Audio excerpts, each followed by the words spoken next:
Shalom, selamat pagi Bapak Ibu Jemaat Tuhan.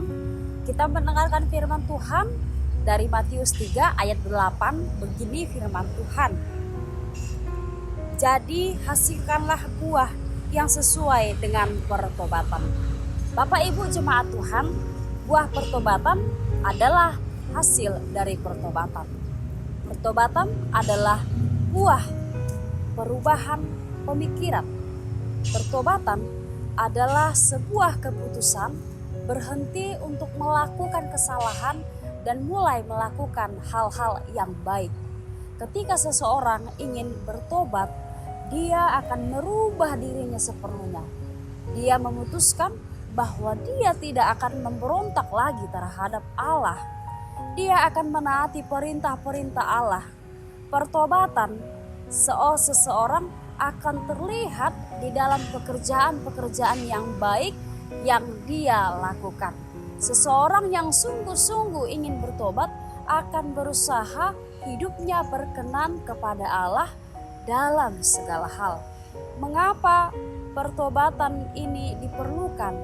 Karena Tuhan dapat melihat hati manusia sesuai dengan hatinya. Seperti orang yang memberi sedekah, walaupun sebenarnya hati yang bersangkutan tak rela memberikan yang ia berikan.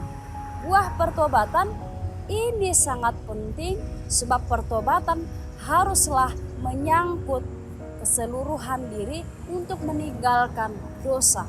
Keseluruhan diri baik secara intelektual, yaitu dalam bentuk kesadaran dan pemahaman akan dosa, meninggalkan dosa, meninggalkan segala hal yang buruk yang tidak berkenan di hadapan Allah. Oleh karena itulah, ketiga kapasitas dari dalam diri manusia, yaitu intelek, emosi, dan kehendak harus terlibat di dalamnya. Baru dengan demikian pertobatan tersebut akan menjadi pertobatan yang bersifat total. Memang Tuhan dapat menguji hati manusia tanpa harus melihat apa yang kita lakukan.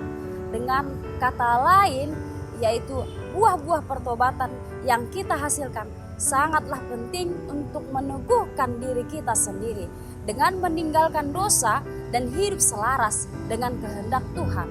Oleh karena itu, jika saya mengatakan bahwa diri saya akan bertobat, tentu saya akan berusaha meninggalkan hal-hal yang buruk, hal-hal yang negatif. Jika saya adalah orang yang toksik artinya selalu melakukan kejelekan, sikap yang benar-benar buruk, sikap yang merugikan diri sendiri, dan sikap merugikan orang lain, saya akan meninggalkan itu. Karena bisa saja saya menjadi racun bagi orang lain. Oleh karena itu, ketika selama ini saya adalah racun bagi orang lain, saya ingin berusaha bertobat, saya benar-benar harus meninggalkan itu.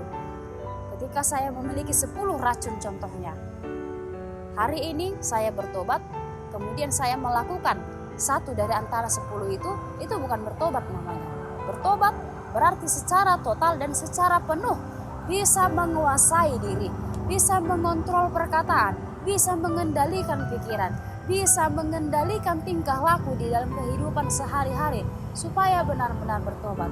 Bertobat supaya Tuhan mengkehendaki apa yang ada di dalam diri kita menjadi kemuliaan bagi namanya. Oleh sebab itu Bapak Ibu, tentu kita akan selalu melakukan kesalahan di dalam dunia ini. Tentu ketika kita tidak memiliki niat untuk bertobat, kita akan selalu melakukan dosa dalam dunia ini. Kapan kita akan bertobat? Kita yang menentukan. Tapi melalui firman ini, mari saudara jemaat Tuhan, kita diajak untuk menghasilkan buah pertobatan, meninggalkan kejelekan, meninggalkan hal-hal duniawi yang tidak disukai oleh Tuhan, meninggalkan segala perkara-perkara buruk yang bisa merugikan kita dan orang lain. Oleh sebab itulah, marilah kita menghasilkan buah dari pertobatan. Buah dari pertobatan itu terlihat dari buah-buah roh yang tertulis pada Galatia 5 ayat 22.